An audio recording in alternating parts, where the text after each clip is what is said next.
नमस्कार, स्वागत है आपका। मैं हूं आपके साथ सपना दीपक मदेशा। बुलेटिन का आगाज करेंगे। छत्तीसगढ़ सरकार ने प्रदेश में पर्यटन को बढ़ावा देने की दिशा में बड़ा फैसला लिया है।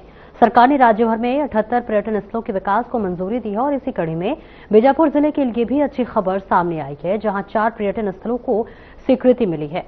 रिपोर्ट देखिए।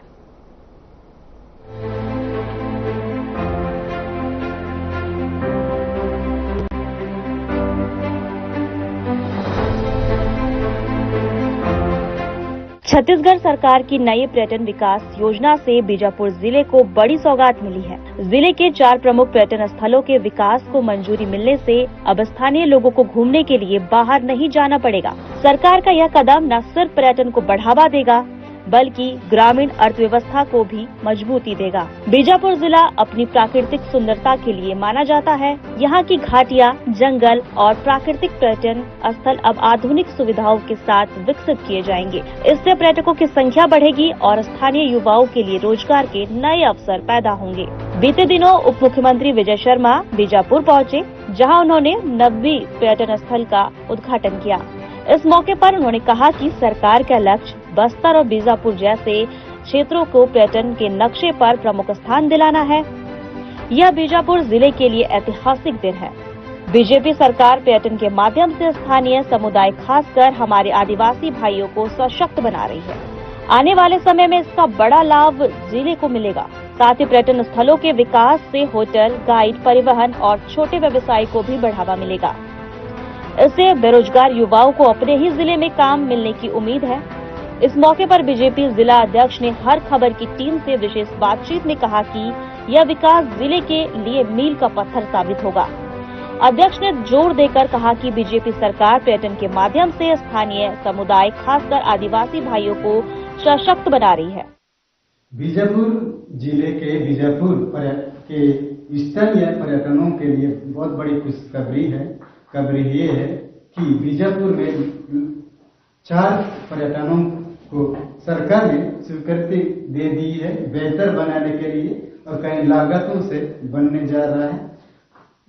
जो बीजापुर के पर्यटन है लगातार बाहर में जाया करते थे अपने पैसों का इन्वेस्ट करके, वो अब जिला में ही देखने को मिलेगा।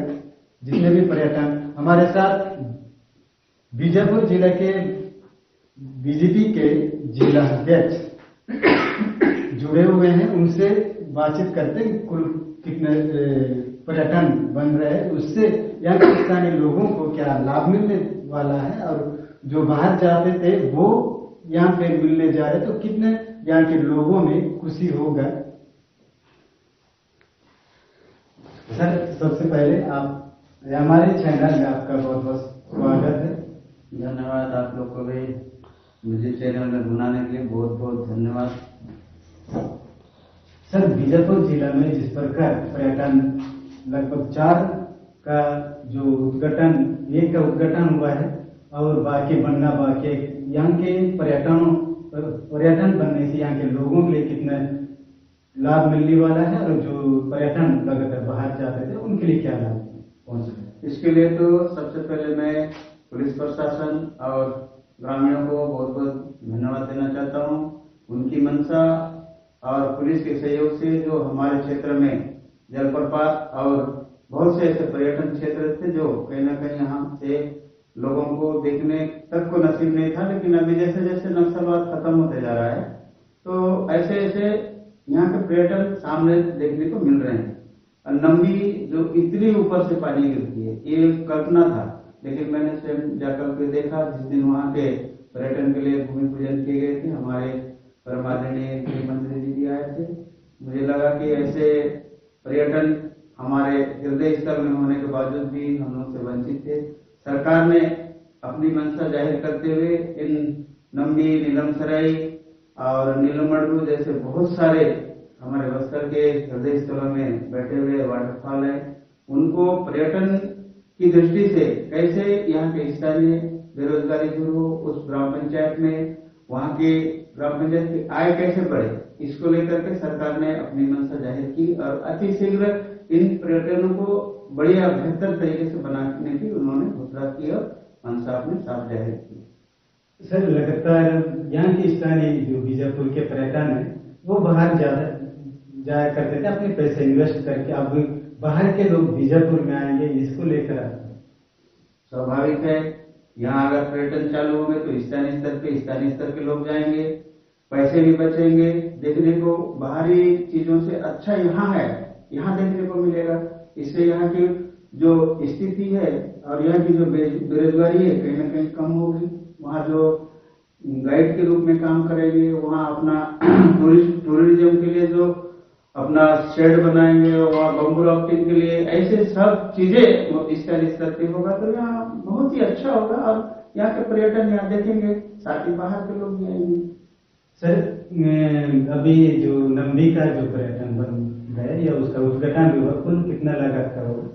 लगभग रोड की लागत 95 लाख है और जो वहाँ के पर्यटन स्थल का मैं नहीं जान पाया हूँ, लेकिन जानूंगा तो मैं आप लोग को अवगत कराऊंगा। लेकिन अच्छा है, नंदी बहुत ऊंची वाटरफॉल है और वहाँ का जो पर्यटन स्थल भी हम लोगों ने देखा, बहुत अच्छी जगह है, बहुत ज्यादा स्पेस मिलेगा, बहुत ज्यादा पर्यटक वहाँ जाकर देख सकेंगे। जैसे बीजापुर जिले में सुनने को मिलता है लगभग 7 से 8 पर्यटन ऐसा जगह इतना बढ़िया है कि वहाँ के लोग अभी भी जाते हैं, लेकिन अभी जितने 4 पर्यटन को शायद सरकार ने बड़ी लागत में बनाने जा रही है, लेकिन अभी वर्तमान में नंदी बन रही है। तो यहाँ के आपने बेरोजगारी का होगा बोल रहे हो उस क्षेत्र में जहाँ पे नंदी पर्यटन बन रहे, पर्यटन बनने से वहाँ किस प्रकार का वहाँ के स्थानीय बेरोजगारों के लिए वहाँ काम मिलेगी और वो अपने घर चलाने का है? देखिए, पर्यटन स्थल बनने से वहाँ फल, फ्रूट, होटल, लॉज, पानी, ऐसे बहुत सारे दुकानें खुलेंगी स्थानीय स्तर पे, तो सीधा पैसा वहाँ के बेरोजगारों को मिलेगा। और जो गाड़ी अगर कोई टैक्सी, ऑटो ये करते हैं तो उस क्षेत्र के लोगों को मिलेगा। पर्यटन स्थल इसीलिए बनाया जाता है कि स्थानीय बेरोजगारों को पहले से उसका डायरेक्ट लाभ मिले। और मैं समझता हूँ अगर ऐसे पर्यटन स्थल बनेंगे तो कहीं ना कहीं कुछ, सबको तो नहीं बोल सकता, लेकिन कुछ बेरोजगारों को तो रोजगार मिलेगा। सर लगातार छत्तीसगढ़ सरकार ने जो नक्सलवाद को लेकर जो डेडलाइन तय की है उसके अनुसार 2026 में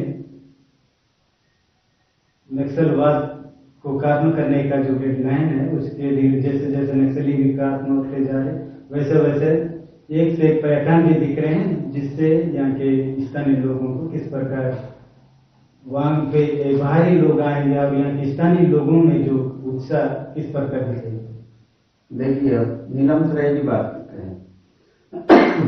नीलमसराय में अभी भी विदेशी लोग तक गए हैं, नमीबे में गए हैं। वहाँ जो स्थानीय स्तर पर टिकट की जो राशि है ग्राम पंचायत के माध्यम से तय किया जाता है, वो कहीं ना कहीं उस क्षेत्र के ग्राम पंचायत को जाएगा, वहां बैठ के काम करने वाला बेरोजगार को जाएगा। वहां जो छोटे छोटे स्थानीय फल फ्रूट की दुकान, नाश्ता की दुकान, और वो लोग रुकेंगे तो अपना निगम क्या टूरिस्ट मंडल के माध्यम से जो घरें बनेंगे, कहीं ना कहीं वहां काम करने वाले रहेंगे, स्थानीय लोग रहेंगे, स्थानीय लोग को काम मिलेगा।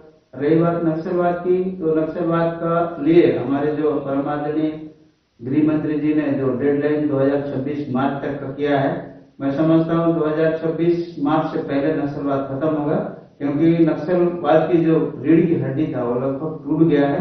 गिने चुने लोग बचे हैं, ज्यादा दिन तक टिक नहीं पाएंगे। फोर्स को फ्री हैंड कर दिया सरकार, फ्री हैंड के बाद ही नक्सलवाद को सफाया फोर्स कर रही है। होगा, निश्चित होगा, या तो मरे या तो वापस आए अपने गांव में, विचारधारा के माध्यम से आत्मसमर्पण करे, सरकार की जो गाइडलाइन है उसका फॉलो करे, ये निश्चित है होगा। सर अभी भी कुछ नक्सली बच्चे हैं, उनके लिए आप क्या संदेश देना चाहते हैं? मैं तो उनको सरकार के पुनर्निवास के माध्यम से जो सरकार अपील करती है, अगर वो पुनर्वास के माध्यम से आए, उनपे जो इनाम रखा हुआ है इनाम पाए और मुख्य धारा में जुड़े। जो गलती उन्होंने विदेश अपने काल में किया वो गलती दोबारा ना करें। मनुष्य जीवन सिर्फ एक बार मिलता है, भगवान एक ही बार देता है, बार बार नहीं देगा। मनुष्य बन करके मनुष्य की सेवा करें, तो उसका फल अच्छा जाएगा। और मेरे से वही उनसे अपील है कि वे आकर सरकार की मुख्य धारा में जुड़े और एक मानवता का धर्म निभाएं। ये रहे हैं हमारे साथ जुड़े थे बीजापुर जिले के जिला अध्यक्ष भाजपा पार्टी के। अभी जो वर्तमान जो सरकार है उन्होंने बीजापुर के लिए लगभग 4 पर्यटनों को बेहतर बनाने के लिए जो लागत तय की है उसके अनुसार एक पर्यटन बन रही है जिसका नाम है नमगी। अभी पिछले दिनों कुछ दिनों पहले उप मुख्यमंत्री विजय शर्मा ने पहुंचकर उस पर्यटन का उद्घाटन भी किया। देखना होगा बीजापुर जिले में 4 पर्यटन किस प्रकार बनेंगे, कितनी खूबसूरत में दिखेंगे और वहां के स्थानीय लोगों के लिए कितना महत्वपूर्ण सुविधा होगी और उनकी जो बेरोजगारी वो 8% खत्म होने को दिखेगा। इस प्रकार हमने देखा कि छत्तीसगढ़ सरकार की ये पहल बीजापुर जिले के लिए विकास का नया रास्ता खोलती नजर आ रही है। आने वाले समय में ये जिले की पहचान को पर्यटन के क्षेत्र और मजबूत करेगी। इस प्रकार हमने देखा कि छत्तीसगढ़ सरकार की ये पहल बीजापुर जिले के लिए विकास का नया रास्ता खोलती नजर आ रही है। आने वाले समय में ये जिले की पहचान को पर्यटन के क्षेत्र में और मजबूत करेगी। Bureau report.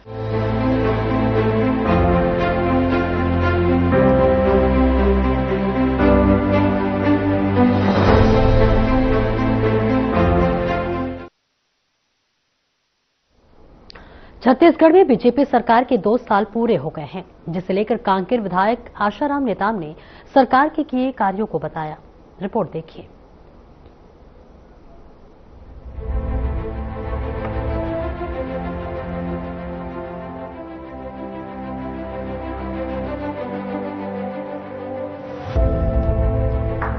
छत्तीसगढ़ में बीजेपी सरकार को 2 साल पूरे हो चुके हैं। प्रदेश में मोदी की गारंटी व प्रदेश के विकास कार्यों पर लगातार कार्य हो रहे हैं। 2 साल के कार्यकाल को लेकर कांकेर विधानसभा के विधायक आशाराम नेताम ने अपनी बातों को रखा और कार्यों को भी गिनवाया। आशाराम नेताम ने कहा कि पीएम मोदी और सीएम विष्णुदेव साय के मार्गदर्शन में 2 साल बेमिसाल रहे हैं।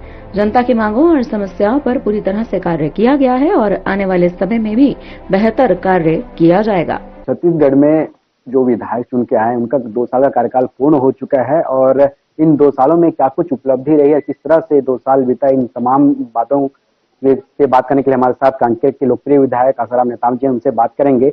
आप लोग का कार्यकाल 2 साल लगभग पूर्ण हो चुके हैं। 2 सालों का सफर को किस तरह से देख रहे हैं? 2 साल का सफर बहुत ही अच्छा था।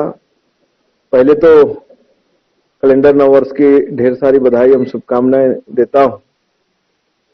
आज हमारे देश के प्रधानमंत्री नरेंद्र भाई मोदी जी का और हमारे छत्तीसगढ़ के मुख्यमंत्री विष्णुदेव साय जी के मार्गदर्शन अनुसार 2 साल बहुत ही अच्छा ढंग से चला, क्योंकि वो जो कहते हैं वो करते हैं। उसी तारतम्य में जनता जनार्दन का भी काम 2 साल में बहुत ही अच्छा ढंग से हुआ और निर्माण काम भी हुआ अच्छा। और जो सरकार की योजना है, महातारी अंदन योजना, किसानों का 3100 का धान खरीदना, ये सुचारू रूप से बहुत ही अच्छा ढंग से चल रहा है और बहुत जो काम भी हुए जनता जनार्दन का,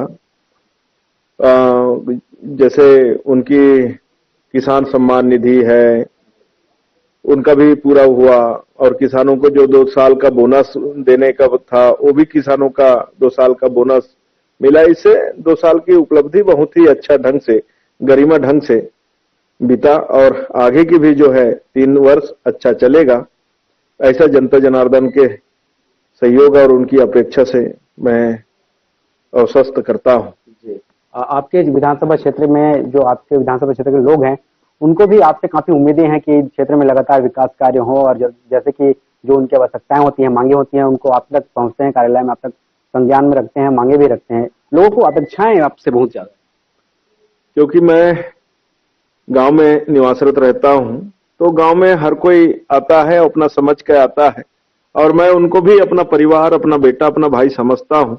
और जो बराबरी होता है, यारी दोस्ती होता है, तो हर कोई उनसे इच्छा रखता है, उनकी मांग रखता है कि मैं भैया विधायक जी को मैं बोलूंगा, मेरा दोस्त है, मेरा भाई है, मेरा बेटा है, ऐसा करके लोग आते हैं और मांगते हैं उनके जो काम बनने का रहता है हम बना देते हैं, जो समस्या रहता है उनको सरकार को, शासन को, अधिकारियों को अवगत कराते हैं, निर्देश भी करते हैं।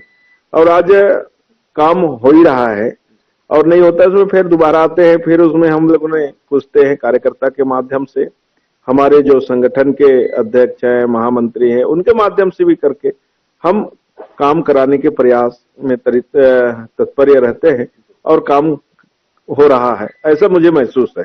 आप 2 साल में देखें सर, 2 साल में लगातार काम हुए हैं आपके क्षेत्र में, मोटा मोटा देखें तो ऐसे क्या क्या काम अब तक आपने कर किया है? आज हमारे देश के प्रधानमंत्री के अनुसार उनकी आशीर्वाद से जो किसानों का आय डबल हो, उस तारतम्य में हमारे छत्तीसगढ़ के मुख्यमंत्री विष्णुदेव साय जी के सहयोग, उनकी आशीर्वाद से किसानों का आय कैसा डबल हो, ऐसे करके उसने जो नालियों का स्वीकृति करना, चेक डैम का स्वीकृति करना और रोड का स्वीकृति करना, किसानों के लिए मैन्युफैक्चर का स्वीकृति करना, मत्स्य संपदा योजना लागू करना, ऐसा बहुत ही जो काम है वो बहुत अच्छा हो रहा है और जो मांग रहे हैं वो सरकार ने दे रहा है, हमारे विष्णुदेव साय सरकार ने दे रहा है। हमने देखा पिछले दिनों आपने चनार से लेकर नरहरपुर की जो सड़क है उसका भी भूमि पूजन आपने यहाँ पर किया है, इसको किस तरह से देखते हैं क्षेत्रवासियों? क्षेत्रवासियों का बहुत पुराना मांग था, हर बार वो लोग मांगते थे। हम लोगों ने भी जब सरकार में नहीं थे, संगठन में हम उस समय मंडल अध्यक्ष थे, उस समय को भी हम मांगा था और हमने उस समय कांग्रेस की सरकार थी और कांग्रेस सरकार ने एक गाड़ी या एक ट्राली मुर्मी नहीं डाले थे। आए दिन उस क्षेत्र के जनता जनार्दन कहीं एक्सीडेंट होना, कहीं गिरना, कहीं हपटना। एक छोटा सकरा रोड है जो कब बना है किसी को पता नहीं, छोटा सा बना है और उसी के लिए हमने मांगे, हमने पैदल भी चले और उसी की परिणति है और हमारी जनता जनार्दन की आशीर्वाद है, हमारे संगठन के शीर्ष नेताओं की आशीर्वाद है, वहां के पदाधिकारियों का आशीर्वाद है, जो आज उनकी सहयोग, उनकी आशीर्वाद से आज 40 करोड़ रुपया हमें चनार से नरहरपुर मिला और आज हमने भूमि पूजन भी किया। इससे हमारी जनता जनार्दन का खुशी का माहौल है कि हमारे को इतनी बड़ी सौगात मिला है और खुद होके बहुत ही उस कार्यक्रम में सम्मिलित हुए। जी, और जिस तरह से मनरेगा चल रहा था, एक नया कानून बन के आया जी राम जी को लेकर, इसको किस तरह से देख रहे हैं आप? क्योंकि गरीबों के लिए मनरेगा एक बहुत अच्छा जरिया होता था इनकम के लिए और एक नया कानून लाया गया है, इसको किस तरह से देख रहे हैं? नया कानून जो लाया गया है बहुत ही अच्छा है और जनता जनार्दन के लिए अच्छा है, किसानों के लिए अच्छा है, सब लोगों के लिए अच्छा है और काम की गारंटी है। रोजगार की उस समय गारंटी था, अभी काम की गारंटी है, रोजगार की गारंटी है। जो उस समय 100 दिन का काम मिलता था, अब 125 दिन के काम मिलेंगे और उस काम में विभाजन हुआ है। जी राम जी जो है काम का विभाजन हुआ है, कोई खेती पर्पस में धान लगाई वाला कार्यक्रम हो या धान कटाई वाला कार्यक्रम हो, तालाब के गहरीकरण हो, ये जो है ऑनलाइन के माध्यम से जी राम जी जो हमारे राम जी के नाम से किया गया, बहुत ही बड़ा योगदान है, बहुत बड़ा सरकार का सोच है। जो इससे काम दिखेगा, इससे किसानों की आय में बढ़ोतरी होगी, किसानों को खेतों की जो काम में बढ़ोतरी होगी। रोजगार गारंटी जो है वो गड्ढा खोदना, गड्ढा पाटना और फर्जी मस्टूल का उसका ये करना, भरना, उसमें कोई काम नहीं दिखता था। इसमें काम दिखेगा, काम की भी गारंटी है और जो 125 दिन की भी गारंटी है। ये हमारे देश के प्रधानमंत्री का सोच है और हमारे प्रधानमंत्री ने इसको सदन में पास किया है। जी राम जी, ये सबसे बड़ा हमारे लिए महत्व की बात है। जी बहुत धन्यवाद सर। तो ये थे आसाराम नेताम जी, इनका साफ कहना है कि पिछले 2 सालों का कार्यकाल बहुत ही सराहनीय रहा और जैसे कि क्षेत्र की समस्याएं हों या जो भी मांगे हैं, जो जरूरतें हैं, उनको पूरा किया जा रहा है और आने वाले समय में और भी इसमें बेहतरी से काम किया जाएगा। कैमरामैन शुभम के साथ अनिल नेताम, हर खबर छत्तीसगढ़। बीजेपी के 2 साल के कार्यकाल में सरकार ने जनता से जुड़े मुद्दों पर तेजी से कार्य किया है। अभी आने वाले 3 सालों में प्रदेशवासियों के लिए और कार्य किए जाने हैं। Bureau report.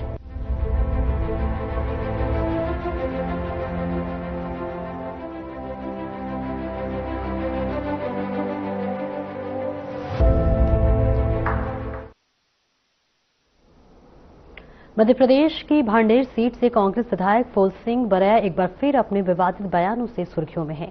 उन्होंने महिलाओं को लेकर आपत्तिजनक टिप्पणी की है। बरैया के बयान पर छत्तीसगढ़ के बीजेपी प्रवक्ता अमित चिमनानी ने पलटवार किया है। चिमनानी ने कहा कि कांग्रेस ने हमेशा महिलाओं का अपमान किया है।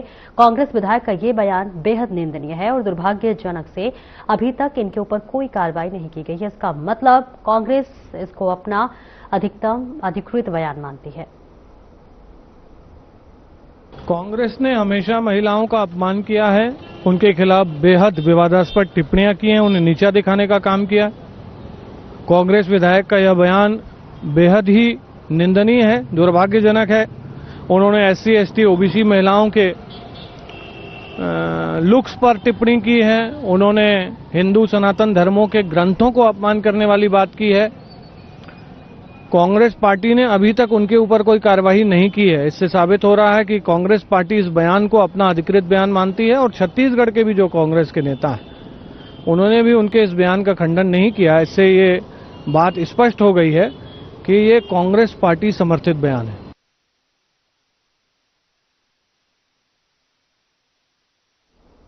रायपुर में महिला कांग्रेस कमेटी ने अलग अलग मुद्दों को लेकर प्रेस कॉन्फ्रेंस के इस मौके पर महिला कांग्रेस की राष्ट्रीय महासचिव एवं छत्तीसगढ़ प्रभारी गुंजन सिंह ने महिला कांग्रेस प्रदेश अध्यक्ष एवं राज्यसभा सांसद फूलोदेवी नेताम की उपस्थिति में पत्रकार वार्ता को संबोधित किया। उन्होंने कहा कि प्रदेश में अपराध अनकंट्रोल हो गया है और महिलाएं असुरक्षित हो गई हैं। राज्य में महिलाओं के प्रति अपराध चिंतनीय स्तर पर बढ़ गए हैं। तो वहीं उन्होंने कहा कि प्रदेश में हर एक साल के भीतर 3191 बलात्कार की घटनाएं हो रही हैं।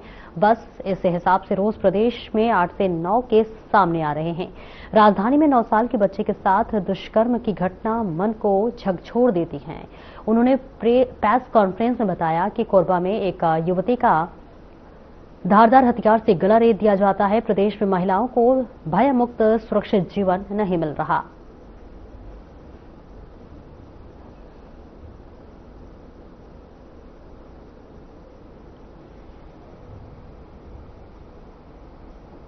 और चलिए आगे बढ़ते हैं। राजनांदगांव का एक परिवार न्याय के लिए आस लगाए बैठा है। शिक्षक नगर निवासी अमित भौमिक की आत्महत्या को 48 घंटे से ज्यादा का वक्त बीत चुका है, लेकिन परिजनों का आरोप है कि अब तक पुलिस ने नामजद आरोपियों के खिलाफ कोई ठोस कार्रवाई नहीं की। तो वहीं मामले को लेकर परिजनों ने प्रेस कॉन्फ्रेंस कर निष्पक्ष जांच और दोषियों की तत्काल गिरफ्तारी की मांग की है। परिजनों का कहना है कि अमित को लंबे समय से मानसिक और आर्थिक प्रताड़ना का सामना करना पड़ रहा था। आत्महत्या से पहले अमित ने अपने परिजनों को जो संदेश भेजे थे उन्हें कोर्ट द्वारा डाइंग डिक्लेरेशन माना गया है। इसके साथ ही एक ऑडियो रिकॉर्डिंग भी सामने आई है जिसमें जान से मारने की धमकी देने का आरोप है। परिजनों का कहना है कि सबूत होने के बाद भी गिरफ्तारी नहीं की जा रही।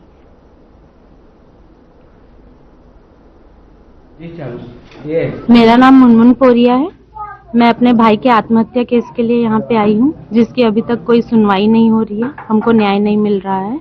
मेरे भाई ने 27 दिसंबर 2025 को अपने घर में आत्महत्या की है। आत्महत्या से पहले मेरे को एक मैसेज किया है जिसमें उसने लिखा है कि मैं एक लड़का और लड़की के कारण ये करने जा रहा हूँ, जिसका नाम है किंजल ठावरे और आमीन कुरैशी। उसने लिखा है कि मेरे को लड़की और लड़के ने मिलके 20 दिन से टॉर्चर कर रहे हैं, माइंड स्ट्रेस दे रहे हैं और अब मेरे से ये बर्दाश्त नहीं हो रहा है माइंड स्ट्रेस, इसलिए मैं ये कदम उठाने जा रहा हूँ। और बोला है कि उन लोगों को कड़ी से कड़ी सजा मिलनी चाहिए। ये उसने लास्ट विश लेके गया है मेरे पास से, ठीक है। तो हम 30 तारीख को थाना गए थे, वहां पे हमने आवेदन दिया। 1 तारीख को हमारा कथन हुआ। 8 तारीख को हम लोग ने न्यायालय में जज के सामने अपना स्टेटमेंट दिए, कथन दिए। उनके ऊपर धारा भी लग गई, एफआईआर भी हो गई। एफआईआर की कॉपी तो हमको अभी तक मिली नहीं है, ठीक है। और आज 21 दिन हो गए, उसके बावजूद भी आरोपियों की गिरफ्तारी नहीं हुई है।